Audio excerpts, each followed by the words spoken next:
bonsoir. Voici Corps électoral, soit une plateforme de débat qui vous est ouverte, naturellement à l'endroit et à l'adresse tantôt des leaders des partis politiques qui sont naturellement candidats à l'élection présidentielle prévue au Cameroun à titre de rappel le 7 octobre prochain, mais également à l'endroit et en faveur des nombreux électeurs. Question d'échanger sur le jeu et les enjeux de l'élection présidentielle et dans l'avenir sur l'enjeu et les enjeux des élections à venir donc.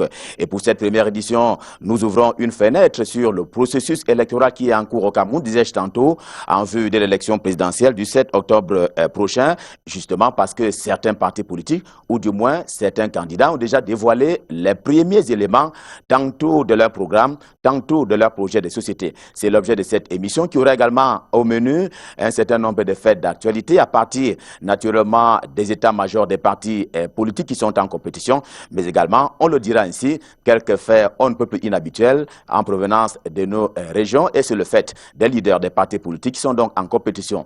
Mesdames, Messieurs, une fois encore, merci de renouveler votre confiance à Canal 2 International. Bienvenue à Corps électoral et à tout de suite pour la suite.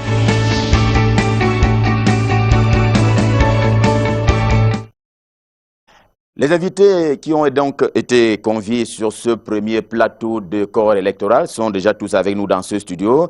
Je vais commencer par ma droite. Paul Maël, bonsoir. Bonsoir Ghislain Pierre, bonsoir à mes copanélistes de ce soir et bonsoir à vos très nombreux téléspectateurs.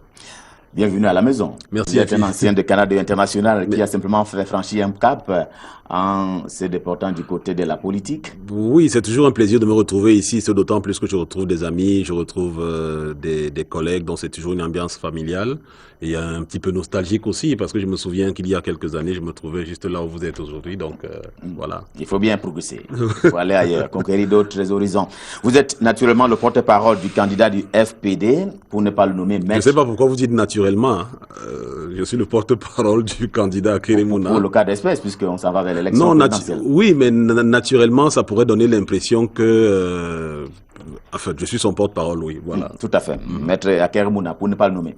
Bienvenue sur notre plateau spécial ce soir. J'accueille également, et qui est à votre droite, monsieur Koupi Tadamou, bonsoir.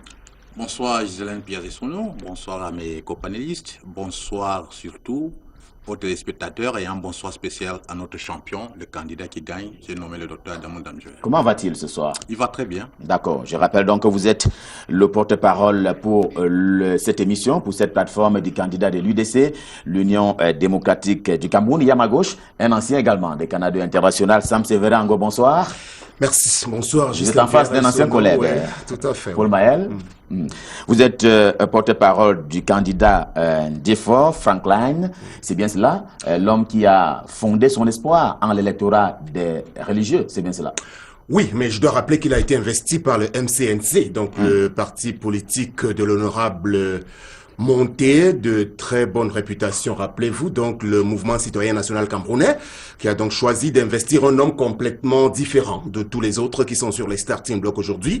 Et sur la toute dernière actualité du candidat d'effort, je rappelle juste qu'il est revenu ce soir d'un important voyage de l'étranger pour toute une série de choses fondamentales qui vont démarrer dès demain, avec un important rendez-vous radio à Yaoundé et puis dans les prochaines heures une grosse conférence de presse qui donnera l'occasion de dévoiler son grand programme et puis s'enchaînera à partir de mercredi une grande tournée dans les 10 régions qui commencera par la région de l'Ouest dans le Onkam précisément. Tout à fait. Alors Sam Severango, lorsqu'on a annoncé cette émission dans les réseaux sociaux, eh bien certains internautes nous ont déjà flanqué des questions. La première, c'était quelle était cette facilité pour vous de partir de Maître Akeremouna à maintenant au candidat d'effort?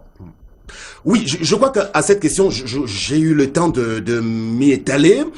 Je ne souhaiterais plus en faire grand cas aujourd'hui parce que Maître Akeremouna, pour moi, ça fait partie du passé. Donc, facilité, oui, peut-être parce que j'ai la faculté de ne pas généralement rester très très longtemps dans le fond. En étant chrétien également, on estime que lorsqu'on n'est plus en phase avec une certaine façon de faire, on peut être en droit et c'est tout à fait légitime de partir d'un média à un autre, je veux dire d'une équipe à une autre. En politique, rappelez-vous quand même de Florian Philippot qui est était jusque-là numéro 2 du Front National, aux côtés de Marine Le Pen pendant de très longues années. On parlait de l'exemple français. Voilà, pour prendre que cet exemple-là, il y a bien d'autres exemples sur la place au Cameroun, mais peut-être pas pour les mêmes raisons.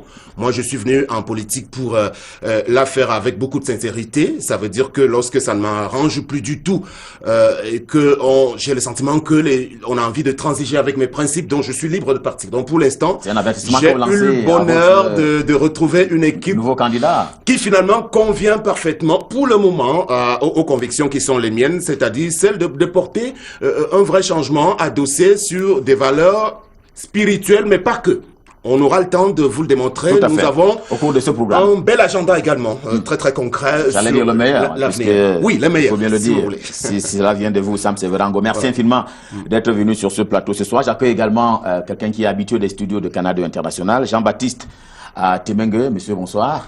Ancien président ou toujours président de la section RDPC de France?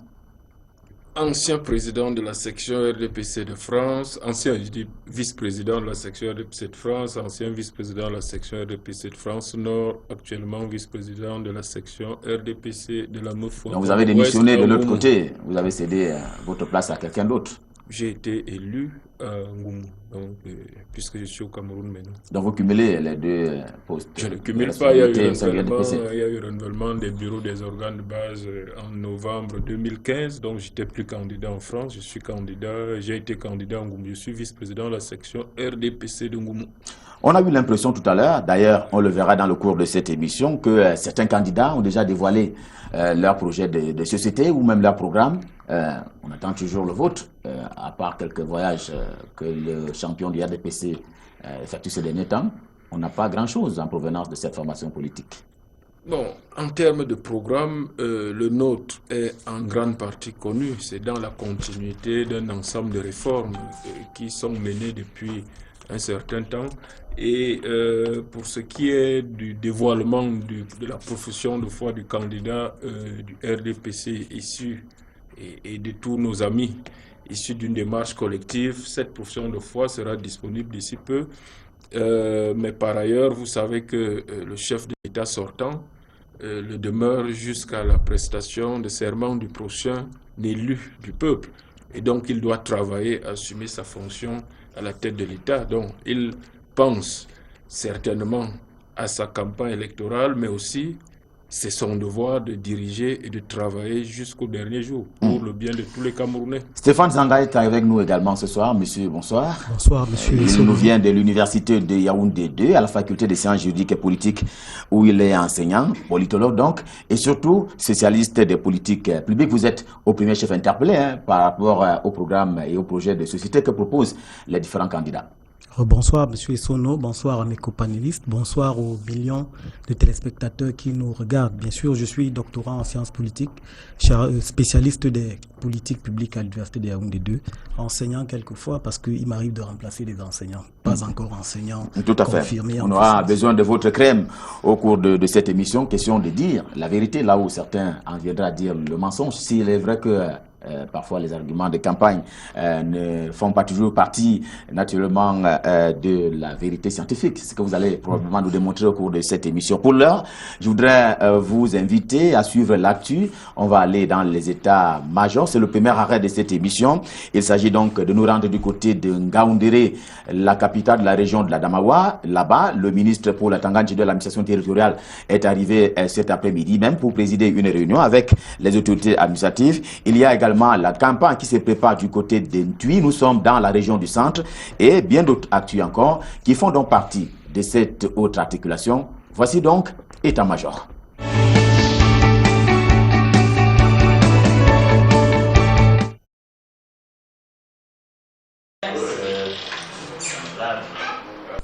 Il était attendu ce matin au quartier général de 11 millions de citoyens par ses camarades. Cité pour sa participation la veille à l'émission La Grande Interview sur Canal 2 International. C'était très différent. Ah ben c'est déjà ça. Mais nous voulons l'excellence. Après le débriefing, le professeur Kouvando et ses camarades échangent sur la tournée de leurs candidats. Notre champion devra descendre dès demain sur le terrain et je peux déjà vous l'annoncer, il ira à Douala rencontrer quelques leaders jeunes opérateurs économiques pour essayer de leur présenter notre programme sur le plan économique et dans le sens de l'amélioration du climat des affaires au Cameroun. Des choses qui sont inscrites dans notre projet de société. Le projet de formation de la coalition de l'opposition est également à l'ordre du jour de cette rencontre.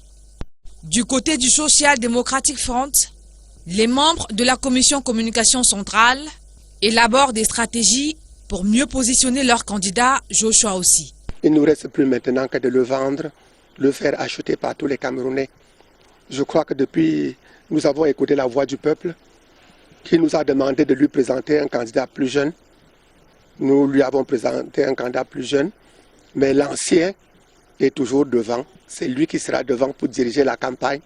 Parce que chez nous, au SDF, on ne peut pas construire une nouvelle maison sans mettre un vieux bambou. Il faut toujours que les anciens soient à côté pour nous montrer la voie, mais en laissant l'avenir aux jeunes. Cette assise vise également la préparation de l'édition spéciale du journal SDF Echo. C'est aussi le cas du Rassemblement démocratique du peuple camerounais. Ici, dans son quartier général au lac municipal à Yaoundé, les journalistes sont préoccupés par le contenu des éditions spéciales du journal L'Action. Cependant, à l'extérieur, les gadgets du parti n'attendent plus que les clients.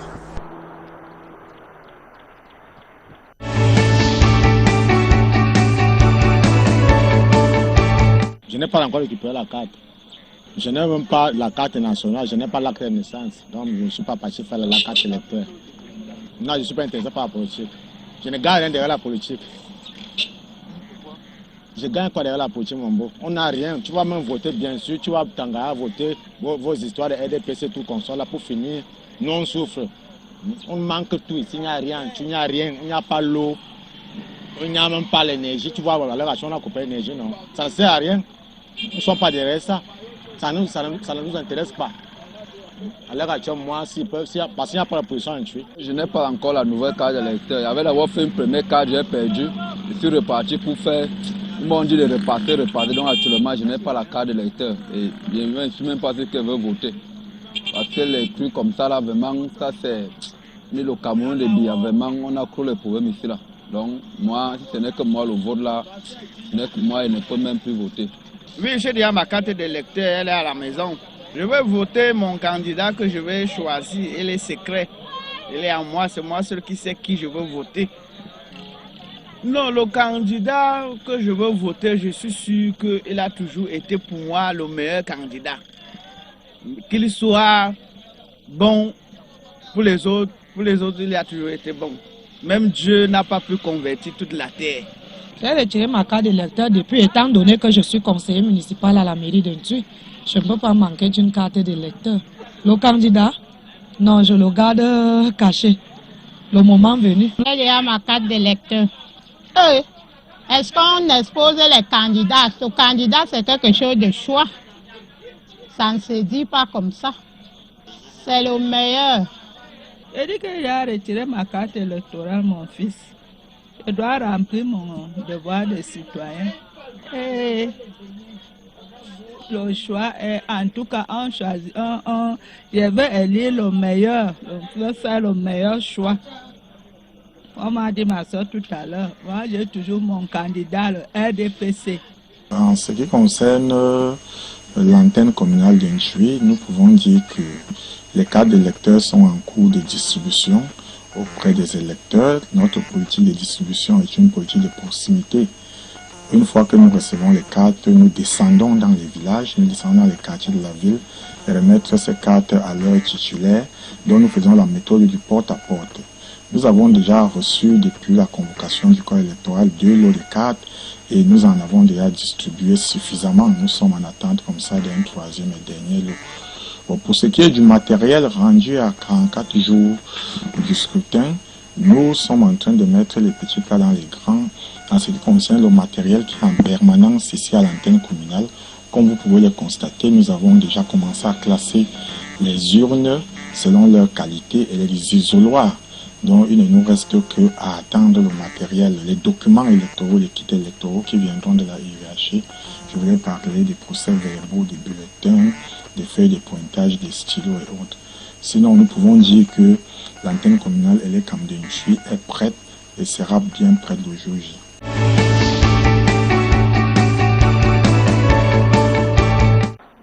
Une plateforme consacrée aux femmes de médias pour s'approprier les outils techniques pour la couverture des élections. L'idée est de l'association Plume d'Or qui a réuni plus d'une cinquantaine de journalistes venus des 10 régions du pays. L'un des principaux objectifs de ce symposium est d'intéresser la femme journaliste à la chose politique. Il s'agit aussi de nous regrouper pour que les voix ne soient pas disparates, pour que les sons de cloche ne soient pas isolés, pour qu'ensemble que nous portions le message fort à l'endroit de ces femmes-là qui ne font pas forcément la politique, ces femmes apolitiques qui pensent qu'elles peuvent être délaissées pour compte. Nous voulons par le fait de nous mettre en association susciter leur adhésion à ce mouvement. Un mouvement mené par les journalistes du privé et du public pour en faire une association forte. Une association ayant la possibilité de porter les problèmes des femmes de médias. Quand on parle des médias, c'est de tous les métiers de la communication. Si je peux m'exprimer aujourd'hui, c'est parce qu'il y a des camérawoman qui me tendent le micro, il y a des perchistes et autres. Il faut intégrer tous ces corps des métiers-là pour que véritablement ce soit une association forte qui fasse la différence et qu'on ne se cantonne pas qu'à journalistes. Le président du Conseil national de la communication, le professeur Charlie Gabriel Mbok, partageront leur expérience avec ces dames de la presse. Pour le ministre de la Communication, qui a présidé la cérémonie d'ouverture, l'implication de la femme journaliste sera d'une importance capitale lors de l'élection présidentielle à venir. Il faudrait que les hommes tiennent compte de la délicatesse de la femme, de son engagement.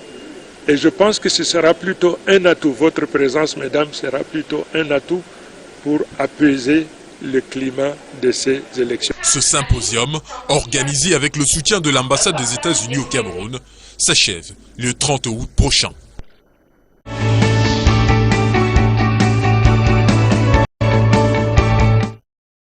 Nous étions dans les états-majors, notamment du côté des institutions qui sont chargées de l'encadrement des électeurs, s'agissant donc de ce processus électoral, mais également sur le terrain avec un certain nombre de Camerounais qui se sont exprimés. Alors Paul Maël, on a vu des Camerounais, notamment du côté d'Ntui, dont certains étaient quelque peu dubitatifs, d'autres par contre qui ont déclaré avoir déjà retiré leur carte d'électeur. Est-ce que vous avez l'impression, vous en tant qu'homme politique, qu'il y a un regain d'intérêt de la part des Camerounais à la chose politique? Alors, entre le mois de janvier et le mois de juin, le candidat Akerimuna a sillonné 8 régions du Cameroun. On est parti de l'extrême nord jusque dans le sud-ouest. On a rencontré des Camerounais. Et effectivement, on a eu le sentiment qu'il y avait un nouvel intérêt pour la chose politique et notamment pour le scrutin à venir. Parce que je pense que, au-delà de la volonté prégnante de changement qu'on ressent chez les Camerounais, il y a aussi la prise de conscience. C'est-à-dire, il semble avoir intégré l'importance qu'il y a à ce qu'ils se mobilisent. Donc nous on a rencontré des Camerounais qui semblent assez confiants et qui semblent assez déterminés et qui sont prêts à se mobiliser pour aller aux urnes le 7 octobre prochain. Surtout qu'on a une situation qui est assez inquiétante pour la République. On a une partie de la République où des Camerounais sont en guerre contre l'armée camerounaise et l'autre partie semble avoir pris conscience du fait que le changement passera par les urnes et pour qu'il passe par les urnes, il est important que les gens se mobilisent. On retrouve malheureusement encore quelques compatriotes comme ceux qu'on a vu dans l'élément qui est dans le sujet qui nous a été proposé, qui hésitent à aller retirer leur carte électorale.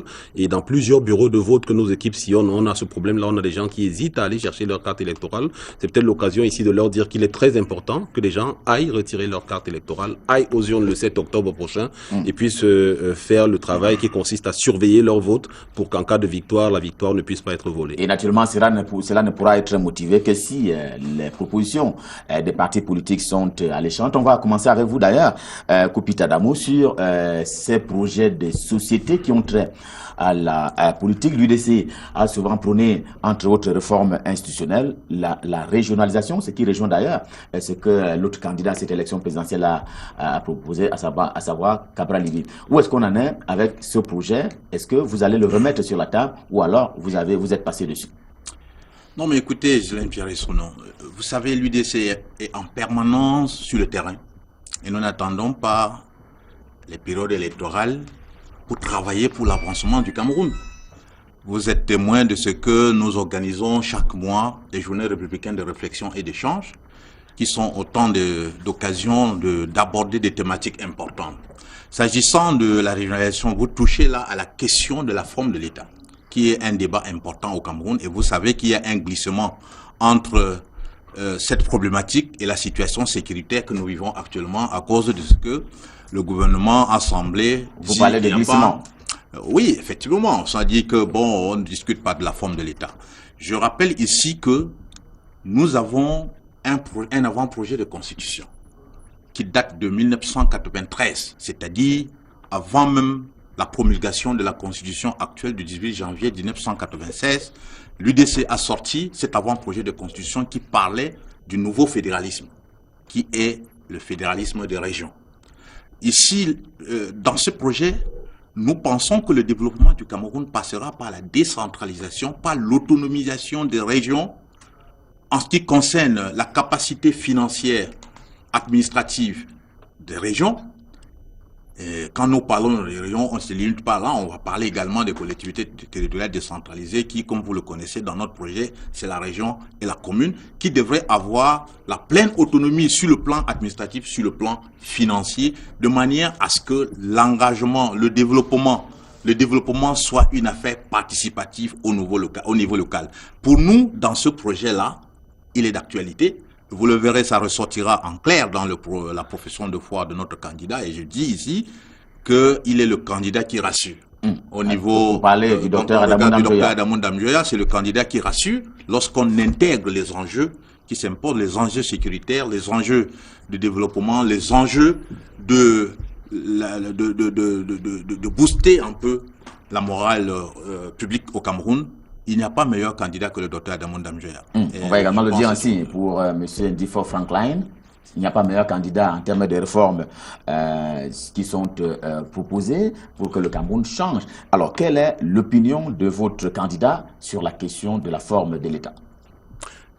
Sur cette question, comme sur bien d'autres, nous avons une opinion pas forcément différente de tous les autres, mais je voudrais m'empresser sur cette question de rappeler ici que le problème camerounais, finalement, ne se situe pas au niveau des contenus des programmes. Vous remarquerez que la plupart de ces programmes ou de ces projets de société, apprenez à appeler ça comme vous voulez, ça peut être également vu sous un autre prisme, se rejoignent. C'est-à-dire que ce que M. Koupit Adamou était en train de décliner tout à l'heure, c'est précisément ce que pensent les équipes de Akeremuna, ou ce que pensent les gens de chez Cabra Libi, ou encore de quelques autres personnes, comme ceux du SDF, parce qu'ils parlent de fédéralisme. Donc, tout le monde est plus ou moins d'accord sur le fait que il faut aller vers un système qui consacre un peu moins d'État, c'est-à-dire trop de centralisme dans la gestion des affaires au niveau des collectivités. C'est ce que même les gens du RDPC pensent, c'est-à-dire qu'ils vous disent que État unitaire, on le verra tout à l'heure, décentralisé, mais ils sont pas capables de l'implémenter. Donc,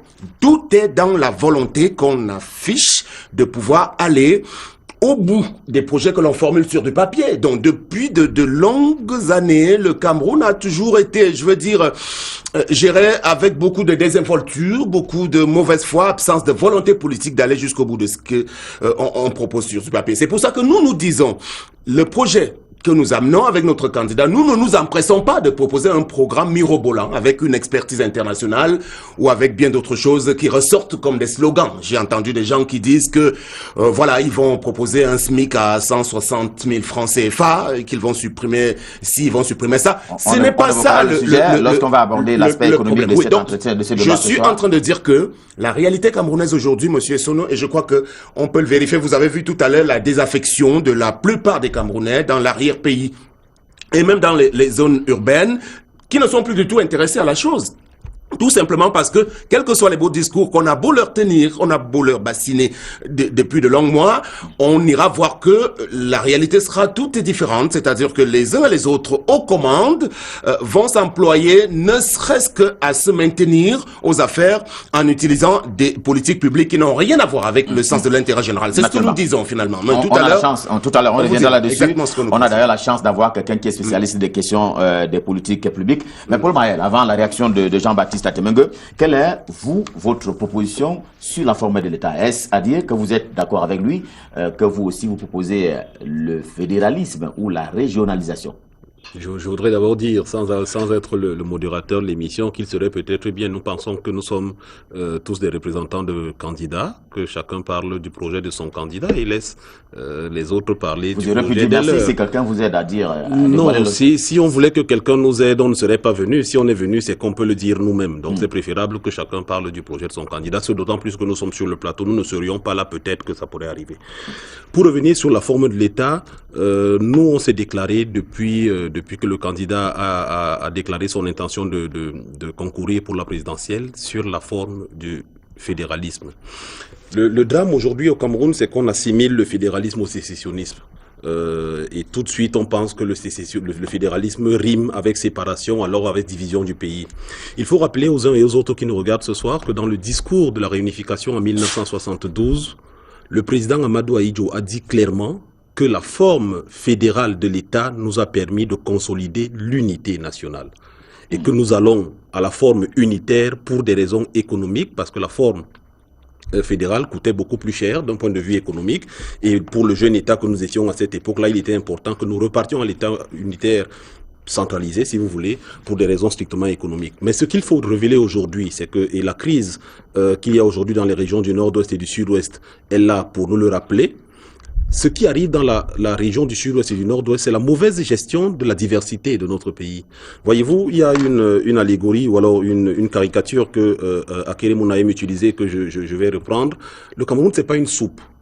C'est une salade. Et justement, c'est une salade, c'est d'autant plus une salade que les autres nous appellent l'Afrique en miniature, parce qu'on est un État qui est une sorte de patchwork avec plusieurs composites. Il est important de tenir compte des spécificités qui sont propres à chaque communauté, j'ai envie de dire. Dans une soupe, quand vous ramassez une cuillère de soupe, vous avez tous les ingrédients dans cette cuillerée de soupe, mais quand vous avez une salade en face de vous, vous voyez très bien que ça c'est la carotte, ça c'est l'oignon, ça c'est la laitue. Sauf que dans la soupe, il y a du sel, il y a du piment, il y a des ingrédients. Oui, mais vous ne pouvez donc pas, avec un État comme celui que nous avons, aussi divers, tant sur le plan humain, sur le plan culturel et même sur le plan géographique, on ne peut pas continuer à fonctionner avec un État centralisé qui ne tienne pas compte des spécificités des uns et des autres. On en parlait tout à l'heure de la décentralisation. Je vous prends juste un exemple. Ce qui a été fait en matière de décentralisation sur l'éducation, c'est quoi? C'est qu'on a dit aux enseignants, aux collectivités locales, c'est-à-dire aux maires, on décentralise l'éducation en vous donnant la possibilité de construire les salles de classe, de construire les blocs latrines, je sais pas, de faire ce que vous voulez. Mais l'État a gardé, l'État centralisé à Yaoundé a gardé la même mise sur le recrutement des enseignants. Pourquoi ne pas complètement permettre aux collectivités locales de gérer une question aussi simple que l'éducation? Donc c'est juste un exemple pour dire qu'aujourd'hui, nous pensons que l'État fédéral permettrait de tenir compte des spécificités régionales de chacune de nos communautés et de renforcer l'unité nationale qui est en péril aujourd'hui. Jean-Baptiste Atemengue, est-ce que de ce point de vue-là, on ne peut pas constater qu'il y a un rapport plutôt incestueux entre l'État central et les collectivités territoriales décentralisées? Je ne comprends pas bien votre question en matière d'inceste entre l'État central et les collectivités territoriales. Il est de bon ton aujourd'hui parce que c'est presque une mode d'être pour la décentralisation ou pour le fédéralisme parce qu'on veut rapprocher le pouvoir du peuple. Mais les choses ne sont pas si simples. Et nos adversaires de l'opposition, après avoir implicitement soutenu cette crise, parce que si au début de cette crise, dans le sud-ouest, le nord-ouest, tout le monde avait eu une attitude républicaine, je crois que le feu aurait moins pris. Mais certains de nos adversaires ont cru que c'était une opportunité politique pour faire partir le RDPC du pouvoir. On se rend bien compte que, d'une part, ce n'est pas par cette crise que le RDPC perdra le pouvoir, mais surtout que ça met tout le monde en difficulté.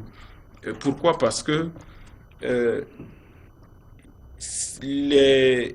la colonisation a trouvé une multitude d'ethnies, des micronations.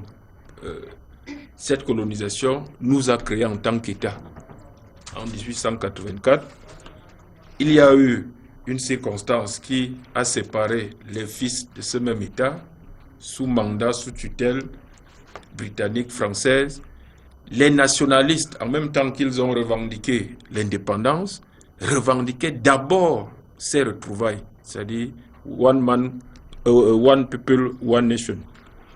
Les nationalistes ont transmis cette idéologie au premier chef de l'État camerounais qui a mis sur pied une stratégie étape après étape d'unification, de réunification, de normalisation de cette nation. C'est ça la lignée, la tendance. Il est évident que tout le monde, à chaque étape, pouvait ne pas être d'accord. C'est pour ça qu'il y a eu des référendums, des discussions, un dialogue. Et il est évident que jusqu'à ce jour, tout le monde ne peut pas être d'accord. La preuve, nous ne sommes pas d'accord. Mais c'est là, cette discussion, il faut la mener avec prudence, mais avec beaucoup de recul. Il ne faut pas la politiser. Je le dis parce que nous sommes, vous avez remarqué, nous sommes nombreux aujourd'hui à être d'accord pour la décentralisation, l'État unitaire décentralisé. Mais c'est le SDF et un certain nombre d'acteurs qui ont ramené cette idée de fédéralisme en 90. Parce que, sachant très bien qu'en 72, tout le monde ne partageait pas l'esprit de 72 et qu'il y avait ces frustrations réelles qui amenaient certains, depuis 61 d'ailleurs, certains étaient pour le rattachement au Nigeria, étaient minoritaires pour les deux régions qui nous ont rejoints. Donc il y avait toujours eu cette minorité et le SDF, en ramenant le fédéralisme dans son projet politique en 90, savait très bien qu'en ouvrant cette faille, ils vont d'abord avoir un socle de gens qui n'ont jamais été totalement d'accord en 72 ni en 61. Et aujourd'hui, cette faille, pour des raisons politiciennes, nous crée cette crise. Je pense que il ne faut pas être simpliste. Même la décentralisation, parce que après la tripartite, on a trouvé un équilibre. Donc, nous n'avons pas achevé la modernisation, donc la centralisation. Nous doublons cette vous estimez quand modernisation de l'État d'une politique de décentralisation, c'est-à-dire décentralisation, un État qui n'est pas lui-même mûr au niveau central. Donc, les choses ne sont pas aussi simplistes, aussi simples. Je vois une approche trop simpliste. De la part des candidats à cette élection. Oui, parce que quand on dit le candidat du RDPC n'a pas avancé assez rapidement dans le processus de décentralisation, c'est une façon de voir ce processus très simple. Ce n'est pas si simple que ça. Et d'ailleurs, beaucoup de nos compatriotes s'en rendront compte d'ici 10, 15, 20 ans. On ne met pas en place... aller doucement. On ne met pas en place des institutions pour la génération qui les met en place. Même le Sénat, l'Assemblée nationale, il faut toujours qu'on se mette en tête. Même les pays, les vieux pays démocratiques, ont mis en place des institutions pour les générations à venir. Il ne faut jamais imaginer que nous qui mettons en place le Sénat aujourd'hui, le Conseil constitutionnel et l'ECAM, c'est pour nous-mêmes. Ces institutions, c'est pour les générations à venir. On postule que c'est pour les générations à venir. Oui. Alors, je voulais juste avoir une petite réaction. En 30 secondes. Non, je pense que... Pour donner la parole à Stéphane Zanga. Oui, Jean-Baptiste, dont par ailleurs j'admire souvent les interventions, vient de dire quelque chose qui me semble relativement grave et ce serait, à mon avis, pas normal de laisser ça passer comme ça. Jean-Baptiste nous dit que la crise actuelle que nous vivons dans le nord-ouest et dans le sud-ouest résulte de la proposition sur le fédéralisme. On ne peut pas laisser passer ça. On ne peut pas laisser passer ça. D'abord parce que ce serait faire comme si la question sur le fédéralisme, et même sur la question sécessionniste, date d'hier. Ça ne date pas d'hier. C'est une vieille question et il a bien fait de le relever. Ce qu'il faut dire aujourd'hui, c'est qu'il est important chaque fois, dans mon village, on dit qu'il faut toujours regarder là où on a trébuché, plutôt que de s'attarder sur là où on a chuté. La chute, c'est la crise aujourd'hui, mais où est-ce qu'on a trébuché? On a trébuché parce que le gouvernement de la République a été arrogant et méprisant vis-à-vis d'un certain nombre de personnes qui avaient des revendications qui étaient somme toute légitimes. On a traîné dans la boue les enseignants quand ils ont voulu revendiquer, on a traîné des avocats dans la boue, on a traîné des étudiants dans la boue, et une fois après ça, quand on a embastillé des gens, parce que ce qu'on oublie, l'étincelle est partie, de quoi? Vous oubliez qu'il y a un monsieur qui est en prison aujourd'hui qui s'appelle Mancho Bibixi pour la simple raison qu'il réclamait que la voirie urbaine à Bamenda soit réaménagée. Alors, Paul Maël, vous ne pouvez pas venir aujourd'hui nous dire que c'est parce qu'on voulait que le fédéralisme... Je vous sais de bonne foi, mais vous avez... C'est la banalisation, c'est la banalisation. Non, ce n'est pas la banalisation. Ce n'est pas la banalisation, Jean-Baptiste. Je voulais aider Paul Maël à refermer sa parenthèse. Jean-Baptiste Satemengue. Ils sont arrivés après. Non, mais ils sont arrivés après. On aurait discuté avec ceux qui avaient la légitimité, on ne serait pas arrivé là. Très bien. Jean-Baptiste Atemengue, permettez, je vous en prie, que nous avancions dans le débat. Je voudrais vous aider à refermer votre parenthèse, Paul Mahel, pour reconnaître également qu'il y a eu un certain nombre de concessions qui ont été faites par le gouvernement. Mais je voudrais donner la parole à Stéphane Zanga pour la deuxième prise de parole sur ce plateau. Deux questions à un expert, l'expert des questions de gestion des politiques publiques que vous êtes. Alors, deux questions d'experts. La première, c'est est-ce que vous pensez qu'à l'état actuel des choses, des institutions, de la vie institutionnelle camerounaise, on peut et doit supprimer le Sénat? C'est une proposition de candidat à cette élection présidentielle. C'est une proposition de candidat, vous savez, à une période de pré-campagne comme celle-ci. Chaque formation politique a une idéologie, un programme qu'il souhaite faire appliquer pour le prochain septennat. On peut donc ouvrir la question de la forme de l'État, mais elle dépend de la vision de chaque formation politique. Un candidat qui peut proposer la suppression du Sénat, peut-être pour des raisons économiques. Quelqu'un, j'ai entendu dire quelque part que c'est un asile de vieillards. Sous d'autres cieux, c'est une chambre de sages. Mais il faut rappeler que la culture française que nous avons copié intégralement et transposé dans notre État, parce que c'est d'ailleurs la mère patrie, il faut remonter dans l'histoire, a maintenu le Sénat. Cette institution a toute sa place. Il faut bien que les mécanismes de la démocratie franchissent toutes les étapes nécessaires. Lorsque les projets de loi sont par exemple déposés à la Chambre basse, il est important que ceux-ci subissent une navette parlementaire, qu'ils partent de la Chambre basse pour la Chambre haute avant d'être adopté et peut-être promulgué plus tard par le président de la République. Donc pour moi, le Sénat a toute sa place, sauf qu'il faut peut-être le réformer. Le Sénat, on devrait avoir des parlementaires vifs au Sénat. On devrait avoir des parlementaires d'un certain âge. C'est pas une case de, c'est pas comment dirais-je, c'est pas une case de retraite. Une maison parce de que retraite, si elle devient une maison de retraite, alors on ne percevra pas son importance, d'où l'idée de suppression pour certaines formations politiques. Autre proposition de candidat s'agissant de l'élection présidentielle, effectivement la régionalisation, c'est une proposition de candidat, disais-je tantôt, et celui-là a proposé qu'on ramène le nombre de ministères à 20 et qu'il y ait des petits gouvernements dans chaque région. Est-ce qu'à ce moment-là, si on doit supprimer le Sénat pour questions économiques, ça ne va pas revenir aussi dispendieux qu'au départ au niveau régional? La régionalisation est déjà... Parlant de régionalisation, on est dans l'antichambre du fédéralisme. Pourquoi? Parce que il s'agit d'autonomiser la périphérie. Il s'agit de rapprocher l'administration des administrés. Le développement de la périphérie ne doit pas être pensé au niveau central. Vous pouvez avoir, je vais prendre un exemple simple pour que les téléspectateurs nous comprennent. On peut avoir besoin d'une adduction d'eau dans un village et renvoyer ce dossier au niveau du Minépat et eux, ils estiment qu'ils vous renvoient dans les réponses une école, une salle de classe. Voilà comment les besoins de la périphérie rentrent en contradiction avec les desiderata et les propositions du centre. Vous avez dit que c'est ce qui se passe maintenant?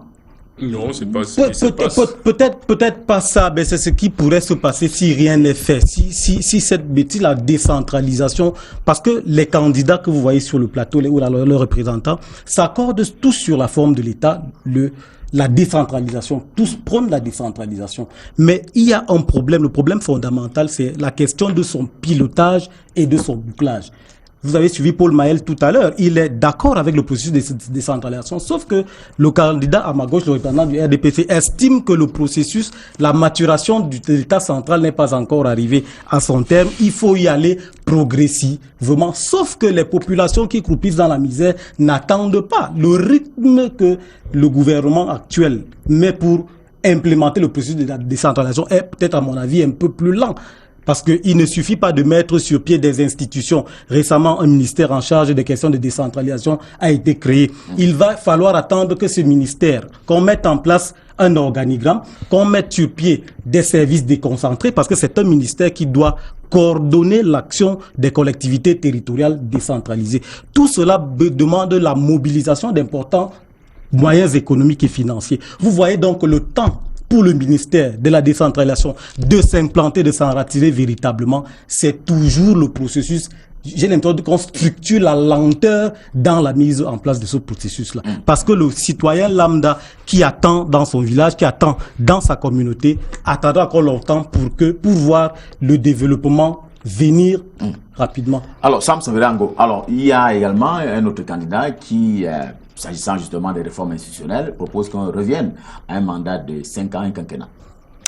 Oui, je vous ai dit tout à l'heure, j'ai d'abord une petite doléance parce que si on a une recommandation à vous faire comme présentateur, ce serait juste de contrôler le temps de parole des uns des autres. Maintenant, on est libre de rentrer dans n'importe quel. Il me semble pas. Donc, et de toutes les façons, parlant des autres candidats, j'ai eu la chance quand même d'avoir travaillé comme journaliste d'abord. Hein. C'est-à-dire que tout ce beau monde, je les connais, je les ai tous côtoyés. Donc, je suis libre de dire que le candidat de Monsieur Koupit Adamou, de l'UDC, ne peut pas être présenté ici et à Mondo Vision comme la personne la mieux outillée pour nous sortir de là, pour un ensemble de choses qui relèvent de son parcours et de ce qu'il a eu à faire et de ce que pour l'instant nous sommes en 2018, Adamou Ndamjoya n'est pas fondé à représenter, à cristalliser l'espoir du peuple camerounais. Ça je peux le dire. Il n'y a qu'un dit fort. Voilà. Non, pour le cas de Akeremouna, j'ai eu la chance d'être là bien avant, c'est-à-dire que tout son projet, je le maîtrise de A à Z, c'est-à-dire qu'on était là bien avant qu'il ne se déclare à travailler dessus. Donc je sais de quoi je parle.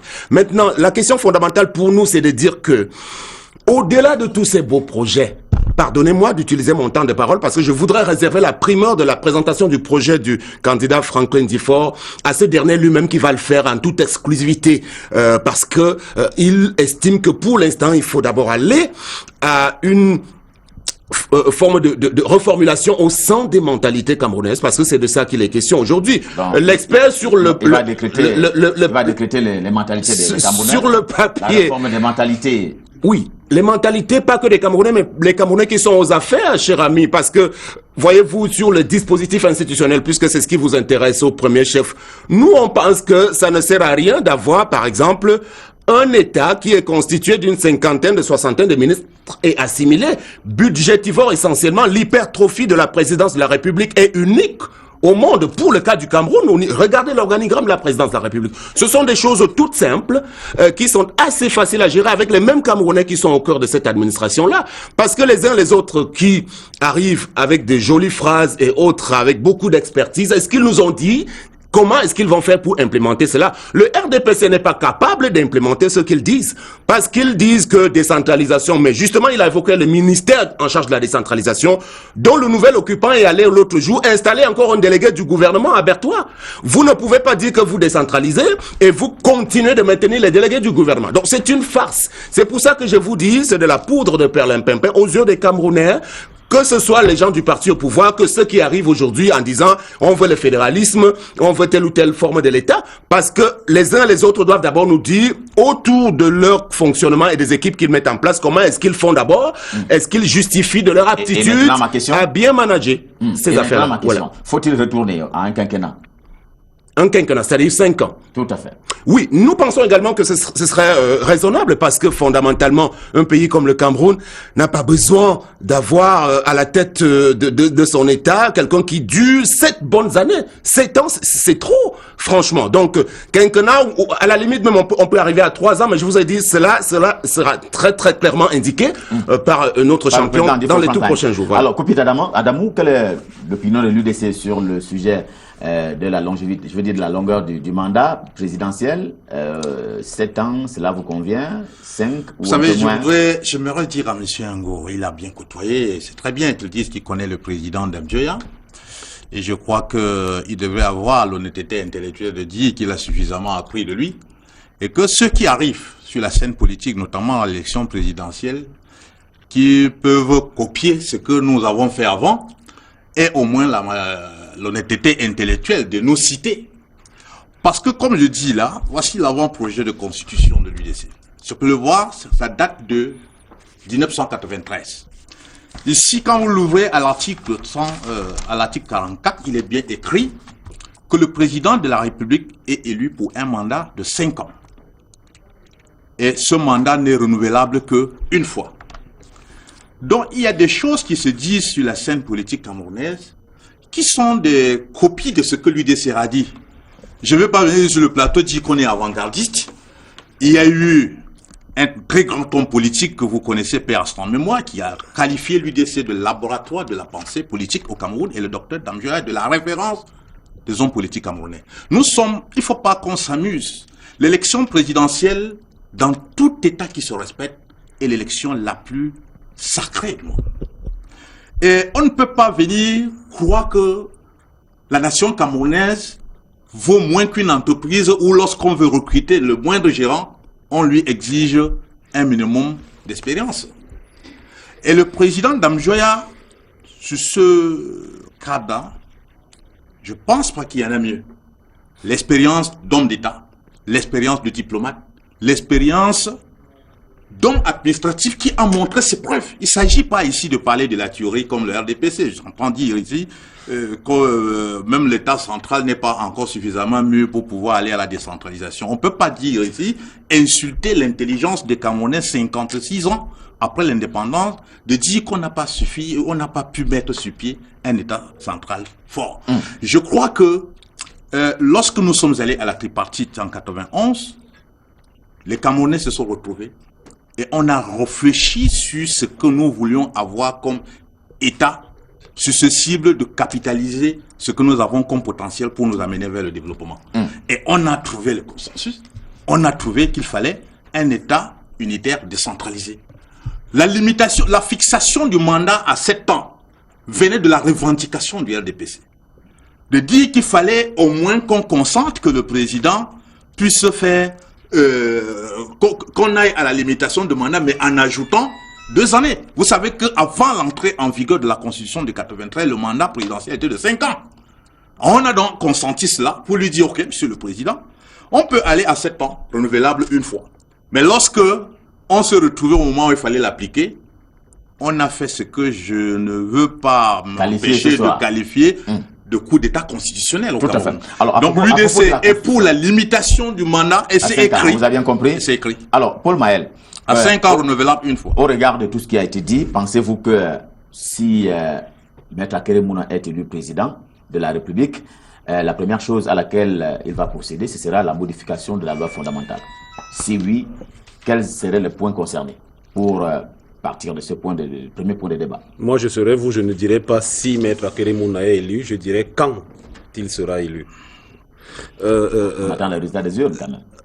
Oui, mais nous sommes très confiants. C'est-à-dire que nous sommes confiants dans la volonté prégnante, comme je l'ai dit en début d'émission, dans la volonté prégnante de changement qu'on perçoit chez les Camerounais. Nous sommes confiants dans le profil de notre candidat. Nous sommes confiants parce qu'il a un profil qui correspond, qui est à même d'apporter des solutions aux problèmes majeurs qui se posent actuellement dans la crise multidimensionnelle que travaille le Cameroun. Tout ça renforce notre confiance et nous sommes sûrs que au soir du 7 octobre prochain, même si les résultats ne seront proclamés que 2 semaines plus tard, nous sommes quand même confiants qu'au soir du 7 octobre, la victoire commencera à se dessiner pour se concrétiser 2 semaines plus tard. Maintenant, pour revenir à votre question, le candidat Akeremouna entend planifier son action à la tête de l'État sur 5 piliers essentiels. Il est important qu'il y ait un ensemble de réformes systémiques qui permettront de rétablir un certain ordre social. Parce que quoi qu'on dise, je vais vous dire par exemple, nous on a décelé que le Cameroun souffre de 3 problèmes principaux. Le principal problème du Cameroun, c'est la malgouvernance. Et tout ce qui arrive derrière est le corollaire de cette mauvaise gouvernance-là. C'est-à-dire que même la mauvaise gestion de la diversité résulte de cette gouvernance. Donc il est important aujourd'hui qu'on restaure un certain nombre de choses. Et ça passe par un certain nombre de réformes systémiques. Comme on a dit, comme l'ont dit les copanélistes tout à l'heure, la limitation du mandat pour nous fait partie d'un élément essentiel. C'est-à-dire qu'on entend non seulement limiter le mandat à 5 ans, renouvelable une seule fois, mais on entend introduire dans la loi fondamentale un article qui fait que cet article-là ne pourra plus jamais être attaqué, quelle que soit la révision de la Constitution. Parce que voyez-vous, de cet aspect qui peut être considéré comme strictement politique dépend également l'économie. Je vous prends juste un exemple. Le pays qui attire le plus d'investisseurs étrangers dans le monde, c'est les États-Unis d'Amérique. C'est la raison pour laquelle d'ailleurs c'est la première puissance économique du monde. Mais pourquoi il l'attire? Parce qu'il y a un fait indéniable. On sait que tous les 4 années, il y aura, soit le président sera reconduit, soit il y aura un nouveau président. Donc c'est quelque chose qui ne viendrait même pas à la tête d'imaginer qu'on puisse ne pas avoir des élections alors qu'il ne puisse ne pas avoir d'alternance. Et quand il y a un climat politique qui inspire la sérénité, il attire forcément aussi les investisseurs. Parce que vous allez voir qu'aujourd'hui, plusieurs investisseurs vont vous dire que le climat des affaires au Cameroun n'est pas propice. Mais pourquoi? Parce qu'il y a un problème de gouvernance, parce qu'il y a des problèmes de corruption, parce que pour créer une entreprise, vous devez donner une enveloppe sur 50 échelles au point où le capital lui-même s'amoindrit. Donc il y a un certain nombre de réformes comme ça qu'on va engager. Il est anormal, quelqu'un l'évoquait sur ce plateau, que vous ayez des délégués du gouvernement qui sont nommés et qui sont à la tête des maires qui, eux, sont élus, donc qui ont la légitimité que leur confère le suffrage du peuple. Donc ça, c'est quelque chose qu'il va falloir effectivement changer. Je voulais juste, pour terminer, donnez-moi 30 secondes, réagir à ce que notre expert disait tout à l'heure en parlant du Sénat, par exemple. Moi, nous, on n'est pas dans les déclarations populistes et populaires pour dire on va faire ceci, on va faire ceci. Nous, on part d'un indicateur simple. Ce qui nous préoccupe, c'est que le peuple, le citoyen lambda revienne au centre des préoccupations de l'État et que chacune des actions que mène le gouvernement, la République, puisse impacter positivement sur la vie des citoyens. Maintenant, moi, je pose la question à vous tous qui êtes sur le panel avec moi. Avez-vous eu l'impression qu'après 5 ans, le Sénat a changé quelque chose dans l'existence des Camerounais, premièrement, ou alors dans la gestion de la vie publique, secondement? Très bien, je reprendrai avec... Une seconde, 30 secondes. Oui, 30 secondes, juste 30 secondes, parce que je voulais dire, parce que nous sommes en train de sortir de ce thème de la forme de l'État. Je voulais dire que dans le projet de l'UDC, Temenga parlait tout à l'heure de la crise anglophone en voulant déroter l'opinion de la vraie cause du problème. Au-delà du fait que les gens veulent prendre en main la gestion locale de leur développement, il y a le problème de vivre ensemble, d'être ensemble. Le projet de l'UDC, au-delà de l'instauration du nouveau fédéralisme, c'est-à-dire le fédéralisme de région, dit comment on va gérer la diversité entre les deux entités historiques qui composent le Cameroun. Nous insérons ici la vice-présidente de la République, où le président de la République va être élu pour 5 ans, mais dans un scrutin de liste où il se présente avec son vice-président. Le vice-président pouvant continuer le remplacer en cas d'empêchement temporaire. Et non seulement nous le disons, nous disons que lorsque le président est de l'entité francophone, le vice-président est de l'entité anglophone, il le remplace. Et vice-versa. Et vice-versa. Et il y a un timing que nous avons défini ici, que lorsque le président originaire de l'entité francophone a fait 2 mandats successifs, automatiquement, le président de la République, quand on va candidater, le titulaire doit être de la zone anglophone. Alors, ça permet de faire comprendre à la minorité, parce qu'à la minorité linguistique, qu'elle peut aussi avoir la chance d'accéder à la magistrature suprême du pays. Est-ce que sur ce coup-là, vous n'allez pas tordre le cou à la démocratie et que le pays soit gouverné sur la base d'un gentleman? Non, ce n'est pas, on ne va pas tordre le cou à la démocratie. Nous disons tout simplement que le peuple aura le choix, mais un choix qui intègre les réalités historiques du pays et intègre le fait que l'autre entité doit savoir que le Cameroun leur appartient. Allez, on va sortir sur ce coup-là. Jean-Baptiste Atemengue, faut-il ou pas réformer, je veux dire revoir la loi fondamentale, modifier la Constitution? Aucune Constitution n'est alors, si tel est modifiable. Est-ce que le RDPC pense à cela? La Constitution actuelle sera modifiée tôt ou tard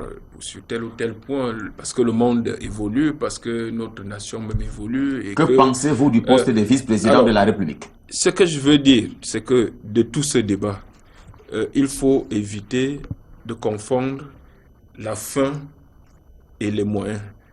La fin, c'est que tout le peuple camerounais du nord au sud, de l'est à l'ouest, il a sorti le mot vivre ensemble, que nous vivions ensemble. C'est pour ça que la conception, l'esprit de 72 était synonyme d'une intégration nationale.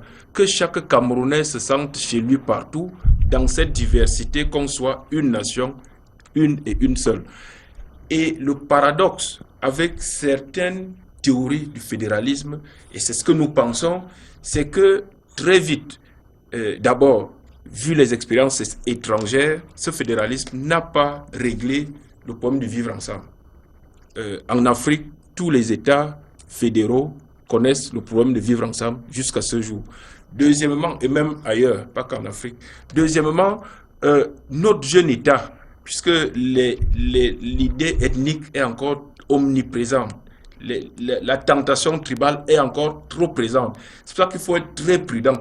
Et nous pensons que le fédéralisme, c'est ce que les pères fondateurs de cette nation ont évité, dans leur gestion politique initiale. C'est pour ça d'ailleurs qu'on avait créé le parti unique, parce que quelque part on a vu que dès les années 60, dès qu'on créait tous les partis politiques devenaient des partis ethniques. On le vit encore aujourd'hui. L'UDC c'est le parti de Bamoun, l'UPC c'est le parti de Bassa.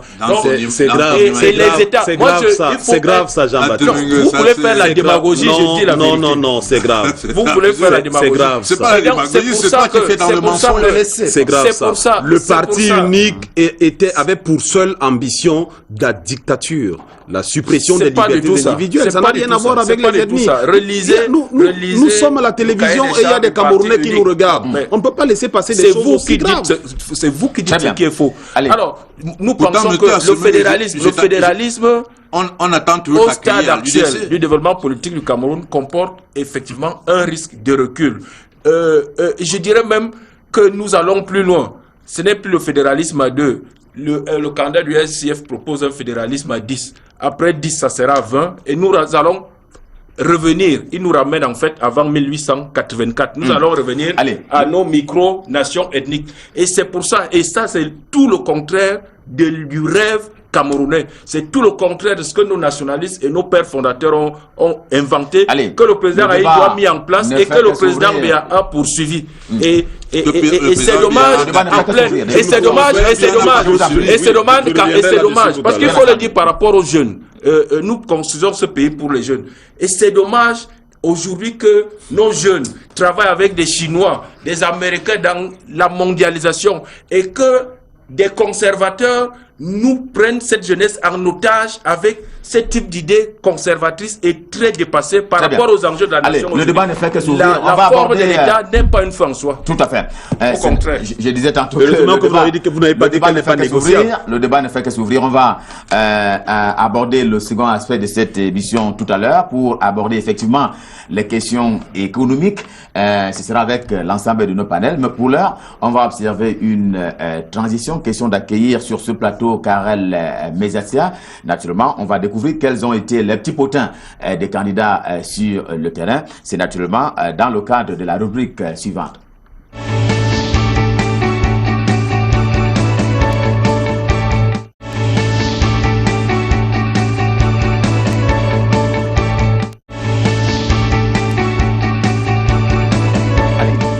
nous a effectivement rejoint sur ce plateau. Karel Mezatia, bonsoir.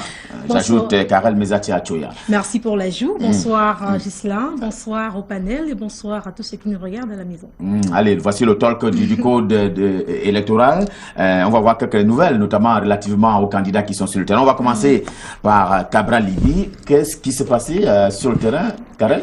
Avant peut-être de commencer par Cabral Libye, soulignons d'entrée de jeu Ghislain Pierre-Essonné que nous sommes intéressés aux réactions des Camerounais au sortir de certains programmes de société présentés par quelques candidats dans des chaînes de télévision de la place. Et vous l'avez dit, on va commencer par Cabral, qui est considéré un petit peu comme le chouchou des Camerounais. Il est bien apprécié par les jeunes surtout, mais certaines des choses à lui reprocher, et notamment ce reproche que je m'en vais lire tout de suite. Cabral, sérieux, comment peux-tu aller aux élections alors que l'Amazonie brûle?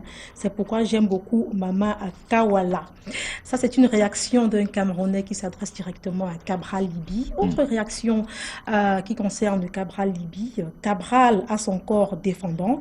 Malheureusement, a manqué d'un minimum d'expérience. Il aurait dû botter certaines questions en touche et ne pas verser dans le sarcasme. Ça, sont des réactions. Il y en a beaucoup. On a juste sélectionné quelques-unes pour nos téléspectateurs ce soir. Il y a également le candidat du Social Democratic Front, le SDF, qui a été passé au crible par, on va dire, les électeurs camerounais. Il a été passé au crible par les électeurs camerounais, Ghislain Pierre-Essonné. Il a un atout que tous ont donc souligné. Il s'agit de son bilinguisme. Tous estiment que le fait qu'il soit parfaitement bilingue est un atout, mais certains, par contre, estiment qu'il est trop somnolent comme candidat aux élections présidentielles. De l'avis de certains internautes, il doit être plus pugnace, plus agressif sur le terrain. Autre réaction qui concerne toujours le candidat du Social Democratic Front, un autre Paul Biya. Juste des mots et des projets de réalisation illusoires. Je suis fatigué de vos promesses sans actes concrets. Je propose qu'on retourne sous la forme de tutelle. Il a souligné entre parenthèses le Japon et le Canada. Il y a également Maurice Kamto, le candidat du MRC, qui a été suivi par la communauté des électeurs. Oui, hein, les électeurs avaient beaucoup de choses à dire sur Maurice Kamto, mais nous avons pu piquer qu'un seul commentaire ce soir. Pas mal, mais il est lui aussi toujours théorique. Il ne nous dit pas comment tout sera financé. Du coup, je ne crois pas en lui. On va terminer par cette cohabitation, on va le dire ainsi, un peu difficile entre le RDPC et le MRC, notamment dans la région de l'extrême nord. Effectivement, Ghislain Pierre Essonneau, c'est une cohabitation un petit peu difficile, vous vous souvenez.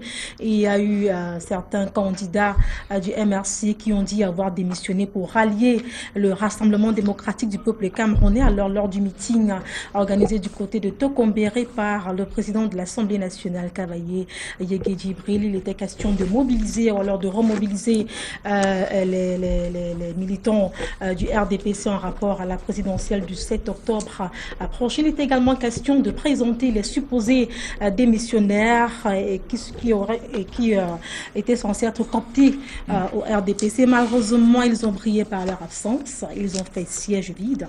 Et du coup, le PAN n'était pas très content. Ne me demandez pas pourquoi, je ne saurais pas vous répondre. Tout à fait. On va pas vous poser la question, Karel Mezati-Achoya. Merci infiniment d'être venu livrer ces réactions, naturellement, à propos des candidats à l'élection présidentielle. Et on vous dit merci et on prend rendez-vous, naturellement, pour la prochaine édition de Code électoral. Naturellement, on va développer, on va suivre les différents candidats. On s'est focalisé sur quelques-uns ce soir. La suite, c'est au fur et à mesure que l'émission va se poursuivre.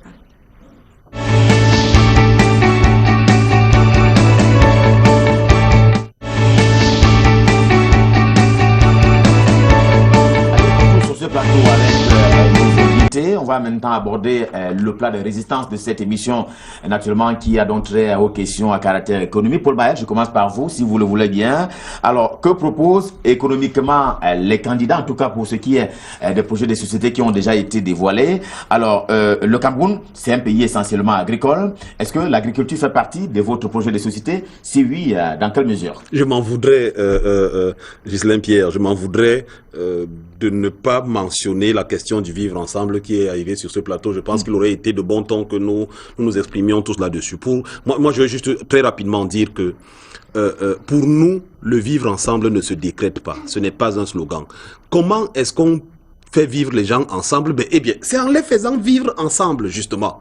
Ce n'est pas en décrétant, ce n'est pas en installant une présidence tournante. C'est notre point de vue. Je vous prends juste un exemple. Moi, je suis arrivé à Manfé, et il y a à Manfé un quartier qui s'appelle le quartier Ewondo. À Manfé, dans le sud-ouest. Et nous le savons tous, à Douala, vous avez le quartier Aoussa, parce que les gens partent de là où ils arrivent et vivent dans d'autres communautés et s'intègrent dans ces communautés-là. Aujourd'hui, pour nous, le vivre ensemble devrait se traduire de manière concrète.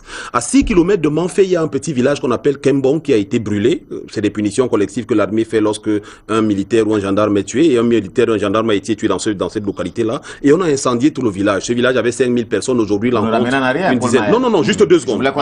Juste cette anecdote-là pour dire que aujourd'hui, nous pensons que pour faire vivre les gens ensemble, on pourrait demander au génie militaire de repartir construire le village, demander aux gens qui sont partis de revenir travailler avec les militaires, travaillant avec eux tous les jours, mangeant avec eux tous les jours. Pour nous, c'est ça des actes concrets pour vivre ensemble. Pour revenir maintenant à l'économie. L'agriculture est un volet essentiel aujourd'hui pour la relance économique de notre pays. C'est quelque chose de fondamental.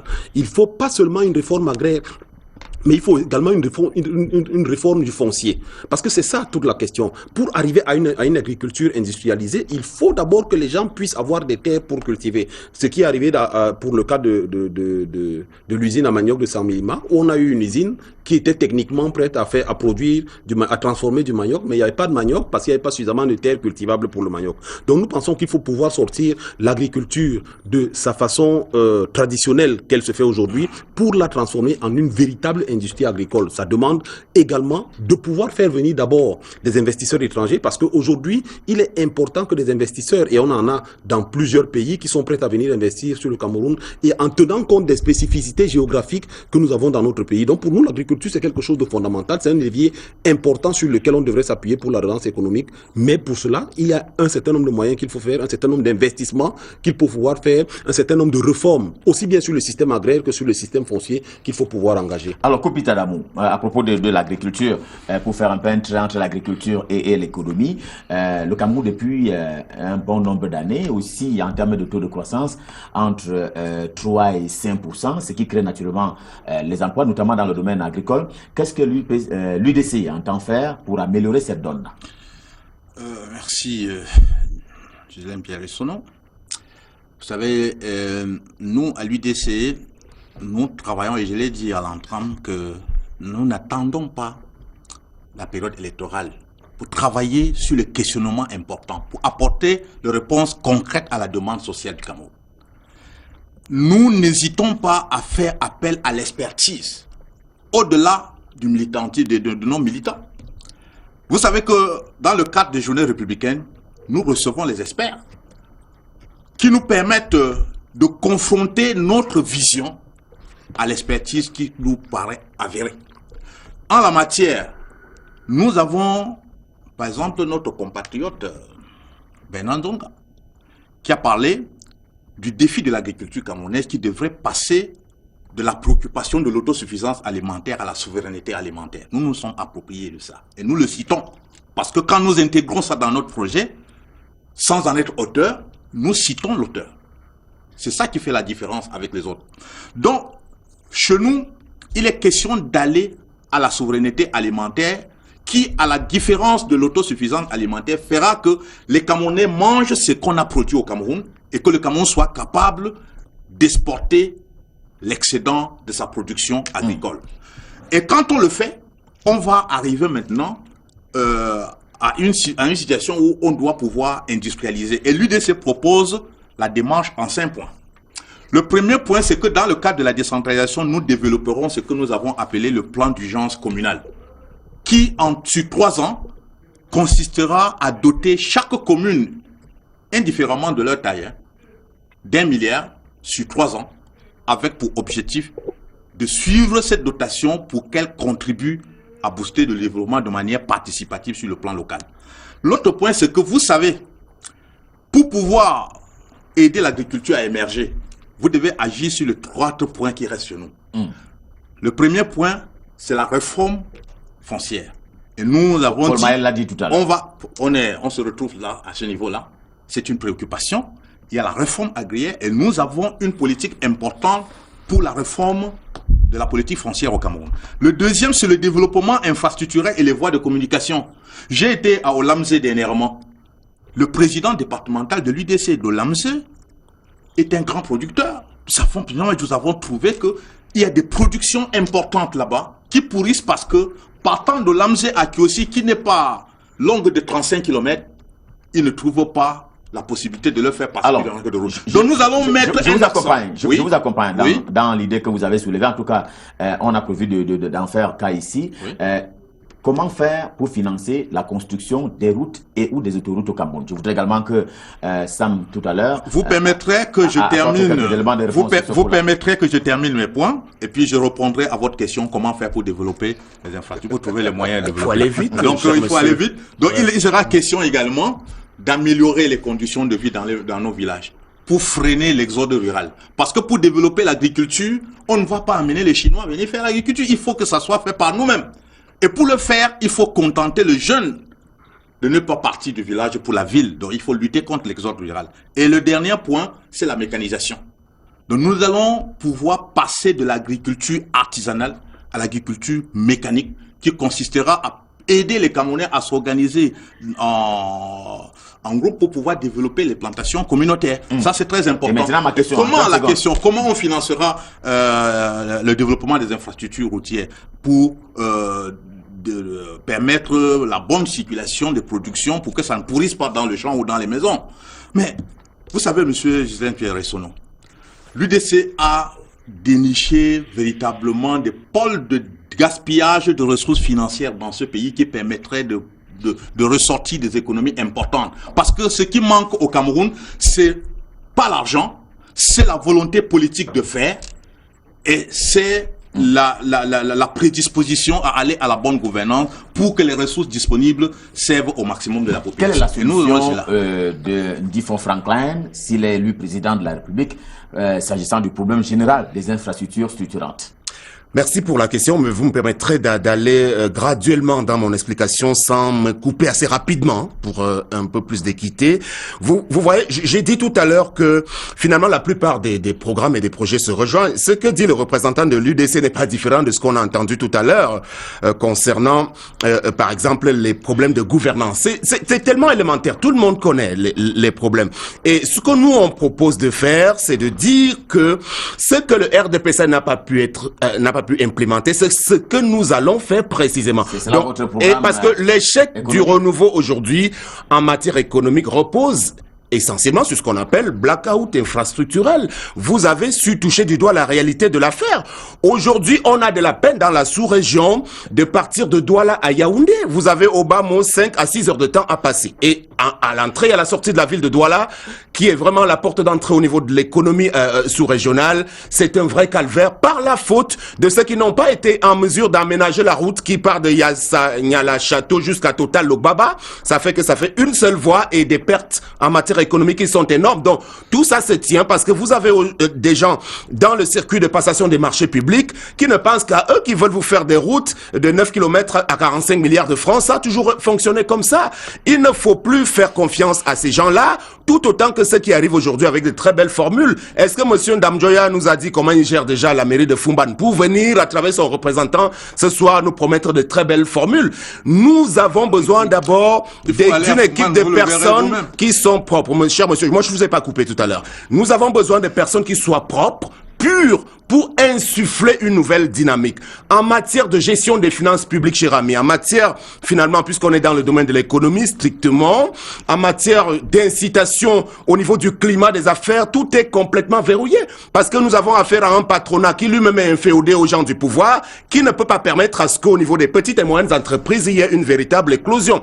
Au niveau des finances publiques camerounaises, les poches de détournement qui sont parallèles et qui ont pu être identifiées par tout le monde, on les connaît au ministère des Finances, au ministère du Plan et de l'Aménagement du Territoire, la politique des comités d'urgence, des comités de pilotage et de toutes ces choses-là qui n'apportent rien. Au niveau du Minepat, vous avez quelque chose qui s'appelle le PNDP qui ne sert à rien. Toutes ces choses ont été mises en place pour consacrer la politique de rente qui permet de nourrir les gens qui font partie du renouveau. C'est pour cela que, à ce niveau-là, il va falloir d'abord, en réduisant la taille de l'État camerounais, mettre les véritables personnes à leur place. À ce niveau, c'est précisément là où le gouvernement a échoué. Dans le dernier septennat, cher ami, donnez-moi une minute pour expliciter cela. Au niveau des grands barrages, Mekin, Lampangar, Memvele, qui nous ont été présentés à grand renfort de publicité, allez-y sur le terrain, parce que moi je viens de la région du Sud. À Mekin, on a dépassé au niveau des montants qui étaient prévus, notamment en termes de budget. Au départ, on parlait de 100 milliards de francs CFA. On a gonflé les chiffres pour se retrouver à travers un endettement colossal à près de 500 milliards de francs. Pour le cas de Memvele, le procès a cours au niveau du TCS. C'est-à-dire qu'on a choisi, à travers une politique des réseaux, quelqu'un qui n'avait pas le profil pour conduire le projet de Memvele. Je peux vous donner son nom, un certain Bissot Dieudonné, qui est physicien de formation, mais qui a été choisi pour conduire un projet aussi important. Il est en procès aujourd'hui au TCS. Le nom de M. Bissot fait partie du projet de société. Le nom de M. Bissot, c'est pour vous dire, cher ami, qu'on choisit des mauvaises personnes pour les mettre aux places qui ne méritent pas, et c'est pour cela que ce type de projet ne fonctionne pas. Très bien. Donc nous allons d'abord nous atteler à mettre en place les bonnes personnes, et ça rejoint notre philosophie globale qui consiste à dire que, quelles que soient les bonnes formulations sur du papier, si vous n'avez pas des personnes qui soient honnêtes, qui sont mues par la crainte de ce que, s'ils font quelque chose, il faut qu'ils le fassent en tenant compte de l'intérêt général qui est sacré du peuple camerounais, on ne peut pas y arriver finalement. Très bien. Alors, Jean-Baptiste Atemengue, il semble dire, hein, je vais rentrer par sa sortie, que les infrastructures, notamment structurantes, les projets structurants au Cameroun en cours d'exécution, que cela n'a pas porté. Il prend le cas de ces ports-là, et quelqu'un nous fait dire que c'est un peu le cas du port à eau profonde de Kribi, qui est devenu une île. Je pense que tous ces projets structurants quand ils atteindront leur production de croisière, ceux qui dénigrent cette vision aujourd'hui reviendront sur ces paroles. Je crois que il faut intégrer, j'ai entendu un mot tout à l'heure, c'est pas l'argent qui manque, c'est l'argent qui nous manque le plus. Il faut intégrer le fait que l'argent manquant le plus, tous ces projets, avec toutes les mesures d'accompagnement, on ne peut pas, ils ne peuvent pas produire de façon optimale dès la première année de mise en exploitation. Donc il y a encore des investissements qui vont accompagner tout cela. Le port de Kribi, en eau profonde, a vocation à être le premier port sous-régional d'ici 15-20 ans. Donc ce n'est qu'une première phase, il y en aura une deuxième, une troisième. C'est pas ce qui était prévu, soyez honnête, cher monsieur. C'est pas ce qui était prévu, c'était un complexe industriel-portuaire. À la place, on nous a sorti tout à fait autre chose parce qu'il y a eu entre-temps des détournements au niveau des indemnisations des populations. Vous connaissez le dossier, ayez au moins le courage de dire la vérité aux Camerounais. Ce qui est proposé à Kribi aujourd'hui, ce n'est pas ce qui était écrit sur du papier. Tout à fait, on vous a compris. Voilà. Le temps nous tenant à la gorge, on va y aller à pas de course. Le projet initial n'est pas achevé, donc vous ne pouvez pas dire que c'est ce qui est actuellement mis en œuvre qui n'était pas prévu. Donc il y a une deuxième phase qui va être lancée, une troisième sûrement, ainsi de suite. Donc ça finira par ça. Ce que je vais dire, parce que nous sautons un peu les étapes, vous avez parlé agriculture tout à l'heure. Il faut bien, et c'est l'intérêt de notre démocratie, que les candidats à l'élection présidentielle fassent preuve de sérieux et de clarification idéologique. Nous ne vivons pas dans une sorte d'îlot. J'entends des mots, plantation communautaire, souveraineté alimentaire, problème de gouvernance. Il y en a beaucoup, on est d'accord. Mais dans le fond, il faut dire aux Camerounais que avant de vous proposer mon plan de gouvernement, je vois le monde comme ceci ou comme cela. Et dans ce monde, je vois le Cameroun s'intégrer de telle ou de telle manière. Et voici ma stratégie. Et là, on est clair. Justement. Nous vivons dans une mondialisation, une économie de marché. Ça ne nous empêche pas d'avoir la souveraineté alimentaire. Venir tenir, j'entends des propos. Vous n'êtes pas le seul, on entend des propos surréalistes en 2018. Que les générations de Sankara connaissent au début des années 80 ou même qu'on a entendu dans les années 60. Mais vous vivez, je ne sais pas si c'est une politique d'autruche où vous avez gardé vos becs enfoncés dans le sable depuis 60 ans. Réveillez-vous, nous avons une économie de marché, c'est notre adoption. Allez à la souveraineté. Aller à la souveraineté alimentaire ne veut pas dire ça ne veut rien dire. Ça ne veut rien dire. Ce n'est pas le protectionnisme.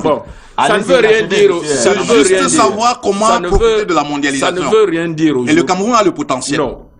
Comment importer le maïs au Cameroun? Vous dites une chose et son contraire. Ça vous paraît trop facile. Ça, c'est du populisme. Ce n'est pas facile, c'est ce que nous ferons. L'agriculture moderne.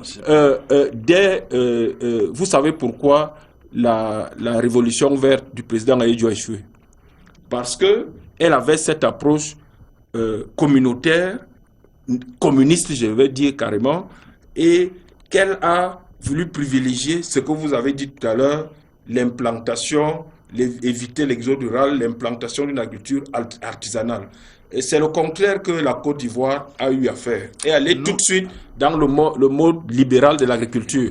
Le problème de l'agriculture aujourd'hui, c'est ce que le gouvernement fait actuellement. Parce qu'il faut donner un sens à ça. Tu n'as rien compris de ce que j'ai dit. Alors, dis ce que l'RDP se propose. Tu ne peux pas critiquer ce que je le président. Je le critique parce que ça relève des idées des années 60. Quand le président nous ne voulons pas faire le protectionnisme. On ne fait pas le protectionnisme agricole. On ne veut pas faire le communisme agricole. Tu n'as rien compris. Quand le président Biya arrive au pouvoir en 82, toutes les productions agricoles sont en train de chuter de 81 à 83. Coton, café, cacao. Et pourquoi? Parce que ces paysans ne sont même pas incités à produire à un moment. Ce qui leur vient ne les incite pas à produire. Et en 82, aucun haut fonctionnaire, aucun détenteur de capitaux n'est incité à aller investir dans le cacao, le café, parce que l'État prélève 80% des recettes des exportations. Or, ce que la Côte d'Ivoire a fait, c'était le contraire. La Côte d'Ivoire a créé des agropoles qui ont amené les gens des directeurs d'administration centrale à aller investir parce qu'ils étaient incités, il y avait un bénéfice énorme à gagner.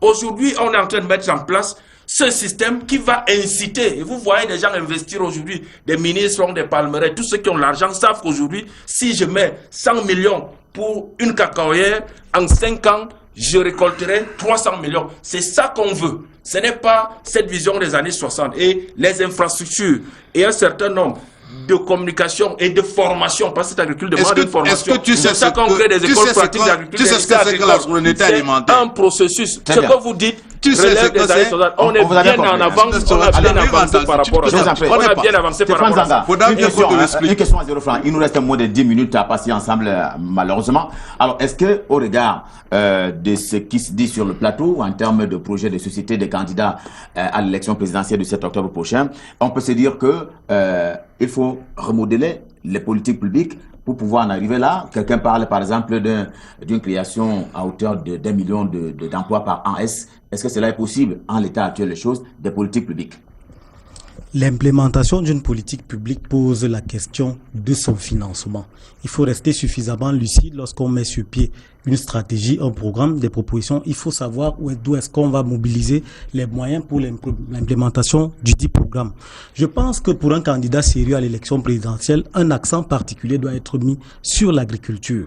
L'agriculture pose le problème de l'occupation des jeunes. Nous revenons à la décentralisation. C'est pas toujours important que c'est des ministres détenteurs de capitaux financiers au niveau central, dont Dieu seul sait comment ils ont acquis ce capital, qu'ils soient les principaux, les grands agriculteurs sur le plan local, alors que la vision d'un candidat sérieux est le développement et le relèvement du niveau de vie de chaque citoyen. Donc au niveau de la base, si la décentralisation est mise sur pied, si les collectivités territoriales décentralisées telles que prévues par la Constitution, la région et la commune sont mises en place, c'est cette région ou alors cette commune qui va subventionner des projets agricoles au niveau local et permettre donc un décollage sur le plan économique. On aura résolu un problème.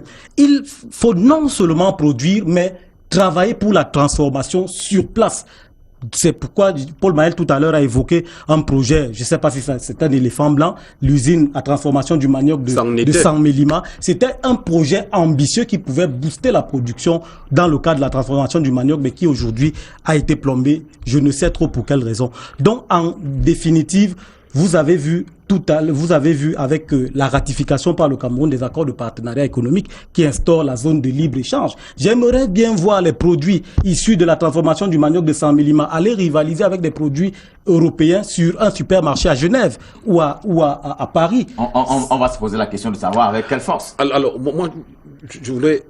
Paul Maël, vous avez l'autorisation de réagir. Alors, moi, il y a ma dernière réaction, parce que je suppose que c'est notre dernier temps de parole à tous. J'entends depuis le début de l'émission, et on entend ça dans la rue tous les jours, dès que quelqu'un a proposé son programme, on lui dit où est-ce qu'il va trouver de l'argent, comment est-ce qu'il va financer ça, où est-ce qu'il va faire.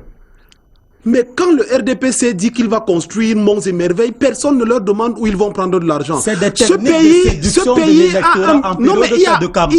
On promet monts et merveilles, mais le réalisme il y a un budget de mécanismes. Premièrement, ne faisons pas comme si ce pays n'a pas de ressources. Il a des ressources. Le budget de cette année est évalué à plus de 4 000 milliards de francs CFA. C'est des prévisions budgétaires. C'est des prévisions budgétaires qui tiennent compte quand même d'un certain nombre de rentrées. Non. Il y a quand même des rentrées. Donc ne faisons pas comme s'il n'y a pas d'argent comme si on est en plein désert. Le problème qui se pose, et je suis d'accord avec le monsieur de l'UDC, ce n'est pas la disponibilité des ressources, c'est la gestion de ces ressources qui pose problème. Je vous prends juste, je vous prends un exemple. Aujourd'hui, j'étais à une séance de travail. Avec un expert, et le gars nous dit que dans la région de l'extrême nord, il y a le problème d'eau qui se pose. Or, il y a le sous-sol à partir de 15 mètres dans l'extrême nord qui est gorgé d'eau. Et il nous dit on peut construire des forages. Combien coûte un forage? À 8 millions de francs, tu as un forage. Ça veut dire qu'avec un V8, tu as 10 forages. Il y a des niveaux d'économie qui peuvent être réalisés. Savez-vous combien on peut économiser juste en éradiquant la corruption et le détournement des deniers publics. Le rapport de la Banque mondiale, qui date du mois de mars, fait état de ce que la corruption et le détournement absorbent 40% des ressources de la nation. 40% qui vont dans la poche des individus qui, comme les amis de M. Atemenge, qui vont après les réinvestir dans l'agriculture, qui leur apporte de l'argent à eux et non pas à la nation. Regardez comment l'État est géré. Aujourd'hui, je vous prends un exemple, le palais des congrès. C'est de l'argent qui va dans les caisses de l'État. Mais tous les ministres vont faire leurs séminaires, au Hilton Hotel pour sortir les capitaux. Donc il y a des poches d'économie qui peuvent être réalisées en amenant la bonne gouvernance, en réduisant le train de vie de l'État. Ne faites pas comme si on est dans un pays où on va chercher l'argent. Les gens vont sortir de l'argent dans de leur poche.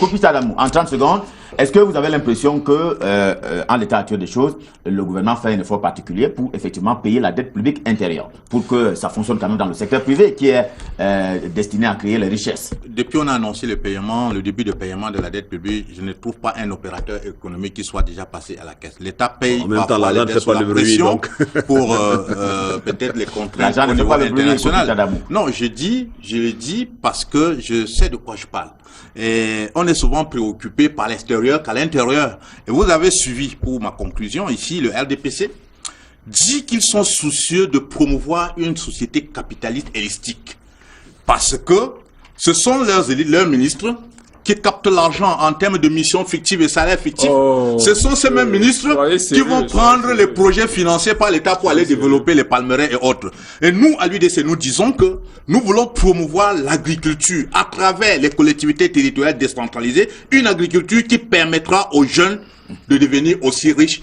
Et ainsi, nous aurons aidé le pays à se développer. Sam Severango, alors, c'était également une proposition de candidat à cette élection présidentielle qui voudrait que le SMIC au Cameroun passe de ce qu'il est aujourd'hui, je crois, 39 000 francs CFA environ, à 160 000 francs CFA. Est-ce que cela est possible au regard de la non-négociation qui n'a pas cours entre les différents secteurs de l'économie nationale? C'est une proposition qui n'émane pas de nous, naturellement, et c'est quelque chose qui vise à vendre la poudre aux Camerounais. Je l'ai dit tout à l'heure, c'est invraisemblable, mais c'est peut-être un objectif atteignable à condition qu'il y ait un ensemble de choses. C'est quand même du Cameroun dont il est question. Puisqu'on parle d'économie, je crois que le commerce fait partie prenante de l'économie globale aussi, et cela, nous aurons besoin d'un nouveau Cameroun où les richesses du Cameroun profitent aux Camerounais essentiellement. Moi, je n'ai rien personnellement, fondamentalement, contre les accords de partenariat économique. Je suis peut-être heureux de voir que chez nous, à Douala, désormais, il y a beaucoup de nouveaux magasins de grandes surfaces internationales qui arrivent, c'est bien, mais en même temps, on fait venir tout et n'importe quoi parce qu'au ministère du Commerce, il n'y a pas une politique d'incitation et de contrôle. On préfère peut-être accorder des exonérations faramineuses à quelques petits amis qui sont des sénateurs et autres, de façon totalement mirobolante aujourd'hui, ne permettant pas à protéger le plus petit opérateur économique au Cameroun. C'est ça la question aujourd'hui, l'exploitation du bois camerounais, que ce soit de la région de l'Est, partant également du littoral, est-ce que ça profite aux Camerounais qui y travaillent même? Non, il va falloir, au-delà du protectionnisme qui peut être utilisé à un certain degré quand même, qu'on fasse en sorte que notre pays puisse être respecté dans la sous-région, parce que nous sommes, et nous étions jusque-là, la locomotive au plan économique, mais tout cela aujourd'hui, nous ne sommes plus du tout en mesure de préserver ce leadership-là, parce que malheureusement, nous n'avons pas les bonnes personnes aux commandes de toutes ces questions. En attendant l'élection de M. Ndifor Flankain à la tête de l'État camerounais. En 30 secondes, Jean-Baptiste Atemenge, ensuite Stéphane Zanga. Je veux dire ceci. Je crois que j'ai insisté sur la notion d'idéologie de vision. Pourquoi? Parce que le RDPC applique une politique économique qui relèverait dans les anciens pays en Europe de la social-démocratie. En réalité, beaucoup de partis camerounais se revendiquent la social-démocratie, c'est-à-dire le SDF et tout le reste. Ce qui veut dire que il devrait être d'accord avec la méthode que le président Biya utilise. Le marché avec une dimension sociale, le libéralisme communautaire, c'est le synonyme local de cette social-démocratie. Alors, ceux qui font la surenchère irréaliste et populiste, qui rend notre démocratie peu sérieuse, ce sont ceux qui ne veulent pas voir l'élévation d'esprit pour dire, certes, ce que le RDPC fait, on peut l'améliorer. On peut lutter contre la corruption, la malgouvernance, tout ça, ça va faire quelques économies. Mais dans le fond, l'orientation est bonne. Et il pourrait apporter ses nuances et faire la différence. Et vous appelez là un gouvernement de je pense que non, ce n'est pas là le problème. Le problème de fond quand même, c'est que quand des gens viennent raconter du n'importe quoi, quand quelqu'un vous dit je vais multiplier le SMIC par 2, je vais multiplier, parlant du SMIC ou de cette proposition, c'est pas élégant. C'est pas élégant de parler. C'est pas élégant de parler de ceux qui ne sont pas là. C'est pas élégant de parler de ceux qui ne sont pas là.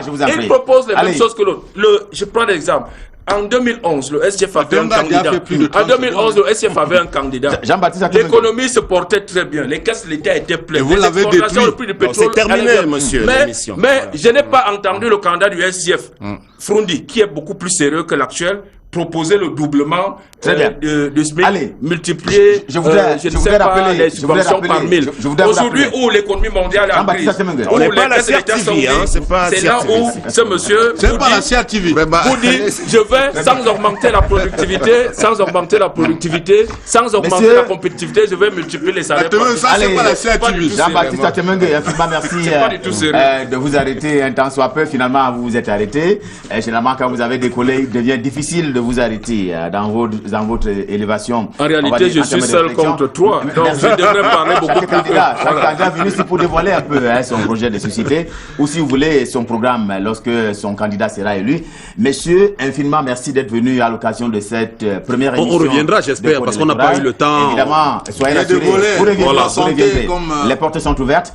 L'éducation, la santé. Évidemment, le plus grand mal que je vais souhaiter aux représentants des candidats sur ce plateau, c'est qu'ils passent par l'Assemblée nationale pour pouvoir implémenter la politique publique lorsqu'ils seront élus dès l'année 2019. Paul Maël, infiniment merci d'être venu sur ce plateau ce soir pour le compte donc du candidat Maître Akere Mouna. Merci infiniment à Sam Severango qui a parlé au nom et pour le compte naturellement d'Indifo Franklin. Merci à Koupita Damou qui a parlé au nom et pour le compte naturellement de l'éternel, je ne vais pas le dire, mais du candidat Dr Adamunda Mouzoya. Merci à Jean-Baptiste Atemengue qui a parlé pour le compte de son parti et donc pour le compte du champion de cette formation politique, j'ai nommé Paul Biya. Stéphane Zanga, infiniment merci et bon retour à l'université. Mesdames, Messieurs, infiniment merci à vous de nous avoir suivis à l'occasion donc de cette première édition de Code électoral. La prochaine, c'est très bientôt. Restez en compagnie du programme de Canada International. Bonsoir.